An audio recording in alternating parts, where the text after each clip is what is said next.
मेरा बाप मरता है, आप लोग देंगे, मिलाएंगे? 4 दिन से बिना खाए पिए सोए यहाँ पे खड़े। मैं फांसा खा लूं क्या यहाँ पे?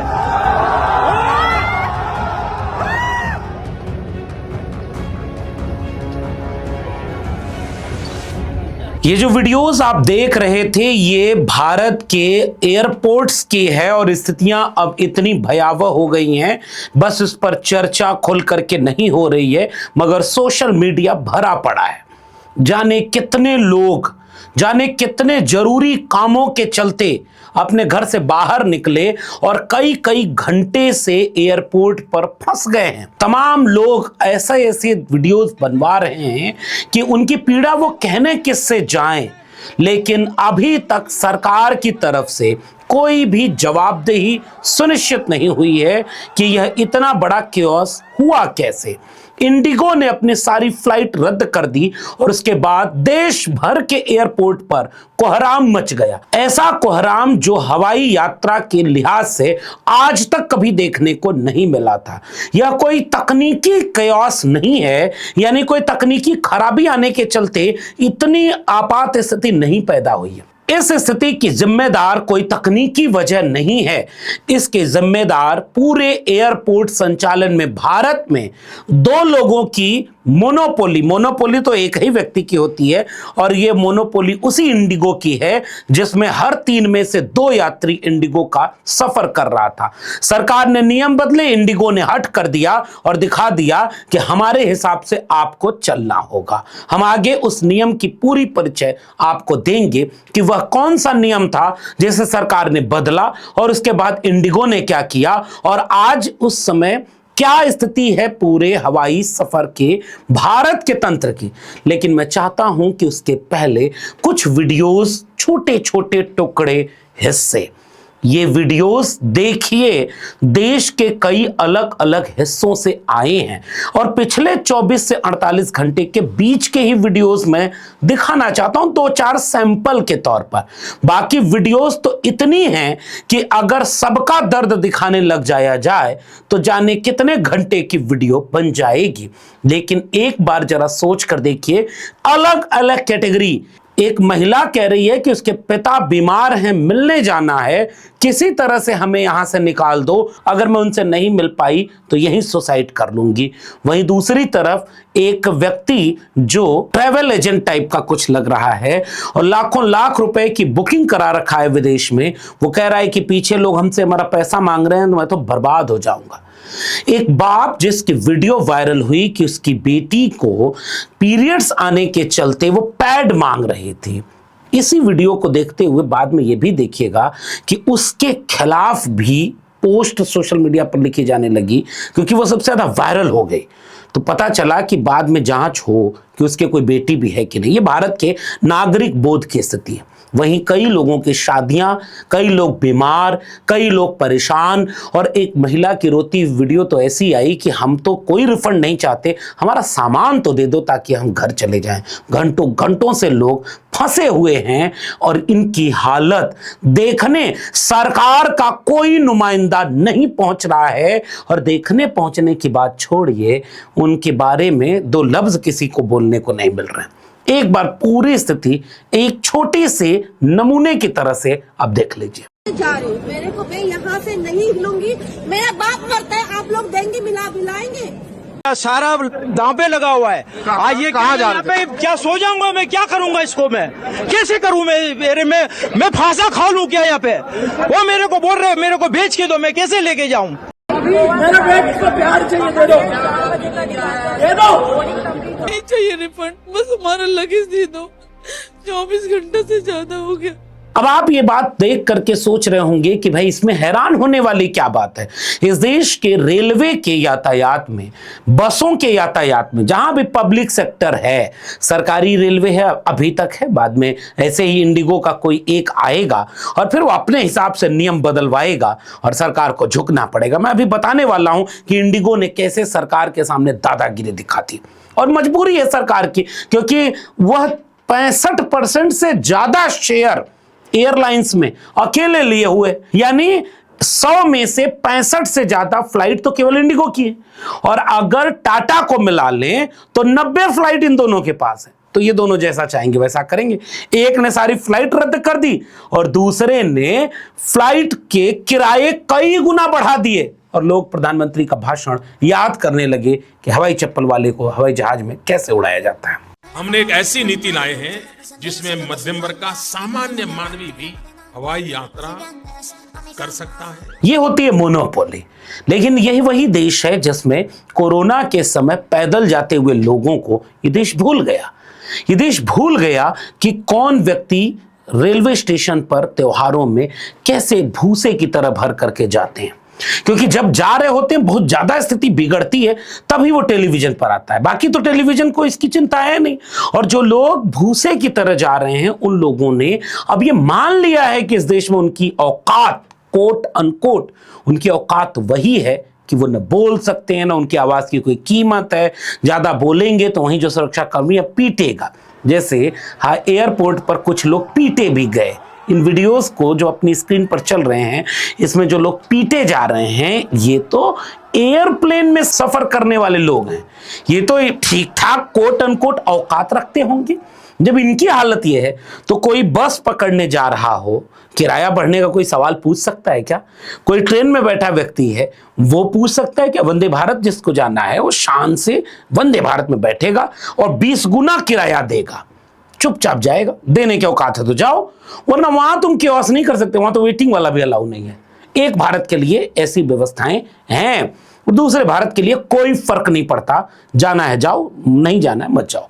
तो जो कोरोना में लाखों लोग पैदल जाते हुए दिखे और सरकारों को जिता दिया लोगों ने, कोई नाराजगी नहीं, वैसे ही ये कौन लोग हैं जो लोग आज भी, जैसे एक छोटी सी क्लिप दिखाना चाहता हूं और इसका एक हिस्सा देखिएगा, और इस हिस्से को देखते हुए आप ये समझिएगा कि वहां एक व्यक्ति पूछने लगा कि सरकार कहां है, क्योंकि ये तो एक नागरिक का फर्ज है ना, देश में किसी भी तरह का कियोस्क हो जिसको जिम्मेदारी दी गई है उसकी ये जिम्मेदारी है कि वो बीच में आकर के अपना पक्ष रखे। सरकार चलाती है ना, सिविल एविएशन मिनिस्ट्री है, मंत्रालय है, उसमें एक मंत्री होता है, बेशक उसका नाम देश में किसी को नहीं पता है, लेकिन प्रधानमंत्री है, गृह मंत्री है। आपके देश में इतनी बड़ी क्योस मचा हुआ है और कोई बोलने वाला नहीं, सब मर गए, सब अमृत काल में कहीं नहा रहे हैं। तो उसके बाद जैसे एक यात्री वहीं मोदी का नाम ले लेता है, दूसरा भड़क जाता है। ये जो दूसरा आदमी भड़का है यही नए भारत में रहने लायक है।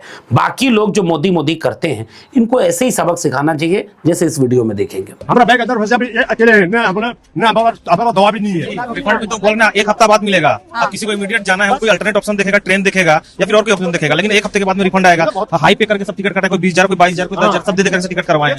उसके बाद में रीशेड्यूल भी 3 दिन के बाद गला काट रहा है, मोदी साहब का गला काट रहा है। अरे नहीं, आप पॉलिटिकल मत जाइए, नहीं नहीं वो चीज मत जाइए। आप लोग आपस में मत लड़िए, उसको बोलने दीजिए, आप मत बोलिए।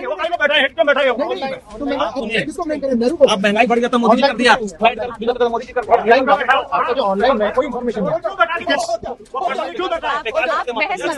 करो। नहीं, मैं भी पैसेंजर हूँ, मैं भी जा रहा हूँ। इससे ज्यादा बेहतर वीडियो एक दूसरी मिली। ANI को जो जिम्मेदारी दी गई है कि आप हमेशा पॉजिटिव अप्रोच के साथ रहिएगा। ANI ने एक आदमी को खोजा और उसकी वीडियो बनाई, और मैं ये वीडियो दिखाते हुए ये जोखिम भी ले रहा हूं कि पता नहीं ANI वो संस्था है जो स्ट्राइक मार देती है कि उसकी वीडियो आप इस्तेमाल कर रहे हैं। लेकिन इसमें जो व्यक्ति बोल रहा है वो कह रहा है कि भाई ऐसी चीजें हो जाती हैं और आपको धैर्य रखना चाहिए। तो दूसरा व्यक्ति कहा कि सरकार, तो कहा सरकार का इसमें क्या रोल है, ये तो प्राइवेट एजेंसीज हैं। फिर तीसरा सवाल आया कि भाई महंगा कर दिया उन्होंने किराया, तो वो पीछे से बोलता है कि जब सस्ता कर दिया था तब फायदा भी तुमने उठाया, थोड़ा महंगा कर दिया है तो उसका नुकसान भी उठा लो। ये है नया भारत। कोई मजाक नहीं कर रहा है, कोई जेन्युइन प्रॉब्लम है, इसलिए इतनी बड़ी समस्या है और हम सबको उसके साथ कोऑपरेट करना चाहिए और हेल्प करना चाहिए कि इसका कोई सोल्यूशन निकले। At least we should not create more problem. That is what is my message to everyone कि अगर सीट्स कम है, आप रेट बढ़ा सकते हैं तो इट इज लीगल, क्योंकि जब सीट्स खाली जा रही होती है तो हमें इतनी सस्ती मिल जाती है कि ट्रेन से कम सस्ता मिलता है, तब तो हम कुछ नहीं कहते। तो मेरे ख्याल से हमें समझदार होना पड़ेगा।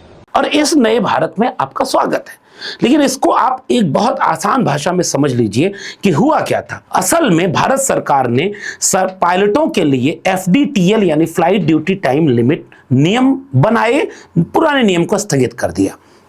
सिर्फ एक दिन यानी शुक्रवार में इंडिगो ने 1000 से ज्यादा फ्लाइट रद्द कर दी और 2 लाख से ज्यादा लोग परेशान हो गए। FDTL या फ्लाइट ड्यूटी पीरियड यानी FDP ऐसे नियमों का सेट है जो तय करता है कि पायलट एक साल में कितने घंटे का सफर तय करेगा, रात में लैंडिंग कितना करेगा, कितने स्टॉप ओवर हो जाएंगे, 28 दिन में कितने घंटे होंगे, एक दिन में कितनी उड़ानें होंगी।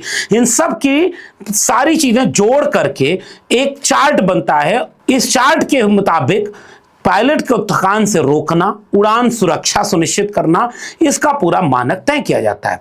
अभी भी ICAQ वैश्विक मानक तय करता है। अमेरिका, यूरोप जैसे देश इन्हें सख्ती से लागू करते हैं और भारत में DGCA पहले ऐसे FDTL नियम मान रहा था जो ICAQ में पीछे थे। भारतीय पायलट संघों ने मांग की कि भारत में नियम अंतर्राष्ट्रीय मानकों के हिसाब से हो, यानी हमारे पास पायलटों की संख्या बढ़ाई जाए और उनको काम के घंटे कम किए जाएं ताकि उनका काम भी सुरक्षित और तनाव रहित हो। इसीलिए नए नियम DGCA ने बनाए कि मई 2024 में FDTL नियमों को अधिसूचना जारी की। 1 जुलाई 2025 से 1 नवंबर 2025 तक 2 चरणों में इसे पूरा करना था, यानी 20 महीने का समय मिला। लेकिन इंडिगो ने 20 साल में इतना 420 विमान का बेड़ा बना लिया है और उसके बाद उसने अपनी छवि ऐसी बना ली, करीब 22 अरब डॉलर का मार्केट बना लिया।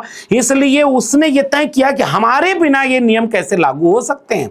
इसी देश में 2012 के बाद किंगफिशर डूब गया, जेट एयरवेज 2019 में डूब गया, गो एयर 2023 में दिवालिया हो गई, 300 विमानों का सिस्टम बाहर हो गए, स्पाइस जेट का 100 से घट करके 20 विमान पर आ गया मामला पूरा, Tata air India, air Asia और विस्तारा का अधिग्रहण विलय कर लिया। यानी यात्रियों और बाजार का पूरा शिफ्ट अकेले इंडिगो पर हो गया। और इसी इंडिगो ने यह किया कि 20 महीने जो उसे समय मिला था, उस 20 महीने में उसने पायलटों की भर्ती नहीं की, उसने चुपचाप ये होने दिया। और फिर एक समय आया, उसने कहा कि अब हमारे पास पायलट ही नहीं है, और पायलट ही नहीं है तो सारे विमानों को रद्द कर दिया। और ये दिखा रहा था, सोशल मीडिया पर लोग लिख रहे हैं कि इंडिगो ने अपनी मोनोपोली दिखाई है कि भाई 10 में से 9 लोग केवल इंडिगो और एयर इंडिया में जाते हैं और उसमें से भी अकेले 65% मेरा हिस्सा है। तो जब एक व्यक्ति किसी भी ओपन मार्केट में चला गया तो वो तो अपने हिसाब से नियम बदलवाएगा।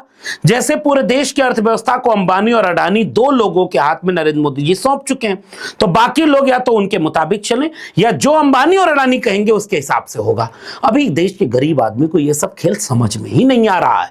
उन्हें ये समझ में, एक तो देश में कितना बड़ा हिस्सा है जो इंडिगो में और हवाई जहाज में भी सफर कर रहा है। मैं बार बार कह रहा हूं कि देश की सरकारी बसों में, देश के सरकारी रेलवे सिस्टम में जो जा रहा है ना गाजर मूली की तरह, वो है भारत जो 5 किलो अनाज पर जी रहा है, मस्त है, खुश है, जिंदा तो है, सब दोष मोदी जी का है, ऐसा कहने वाला भारत। और बाकी काम टेलीविजन कर देता है कि हर गलती मोदी जी की, ऐसा भी नहीं। इसीलिए जो एयरपोर्ट पर क्योस मचा है, ये तो ताकतवर भारत है, सक्षम भारत है। अधिकांश में से कुछ मजबूरी में जा रहे होंगे, कोई इलाज कराने, कोई शादी के लिए, कोई आपात स्थिति में, ऐसे लोग भी हवाई से यात्रा करते हैं मजबूरी में। लेकिन अमूमन जो हवाई यात्रा करने वाला भारत है वो तो ताकतवर है। कोई एक आंदोलन जैसा कुछ खड़ा कर पाया, कोई सवाल कर पाया, उसने एयरपोर्ट पर क्योस तो मचाया लेकिन कोई दबाव नहीं। अब इस देश में किसी भी तरह के आंदोलन, किसी भी तरह के सवाल उठाने की गोलबंदी या किसी भी तरह के इस तरह की स्थितियों में सरकार से सवाल पूछने की ठोस ट्रेनिंग अब नहीं मिल रही है। अब भक्त पैदा हो रहा है, बाकी गुलाम पैदा हो रहा है। ऐसे में जब मोनोपोली हो जाएगी तो चाहे वो एक पार्टी की मोनोपोली है, वो अपने हिसाब से देश चलाएगी और जैसा वो देश चलाएगी उसी को लोग कहेंगे कि ये नॉन बायोलॉजिकल है, ये सही चला रहे हैं। इस घटना से क्या कोई देश में लोग सबक लेंगे? मुझे उम्मीद नहीं है। जो देश कोविड के आपात स्थिति से सबक नहीं ले पाया, जो आज भी रेलवे और बसों में धक्का खाता है, उसे ये एयरपोर्ट का क्योस क्या जगा पाएगा? आपका क्या मानना है नीचे अपने टिप्पणी कमेंट बॉक्स में जरूर दीजिएगा। फिर मिलेंगे, तब इस वीडियो में इतना ही। मेरे चैनल को सब्सक्राइब नहीं किया है तो जाते थे चैनल को सब्सक्राइब करना मत भूलिएगा। बेल आइकॉन दबाइए, घंटी की बटन जैसी आकृति, अगले वीडियो की सूचना मिलेगी। ज्वाइन करिए ताकि हमें हिम्मत मिले ऐसे काम करते रहें। अगर आप इस वीडियो को ट्विटर यानी एक्स या फेसबुक पर देख रहे हैं तो डॉक्टर लक्ष्मण यादव को सब्सक्राइब या फॉलो करना मत भूलिएगा। फिर मिलेंगे, तब तक के लिए बहुत बहुत धन्यवाद।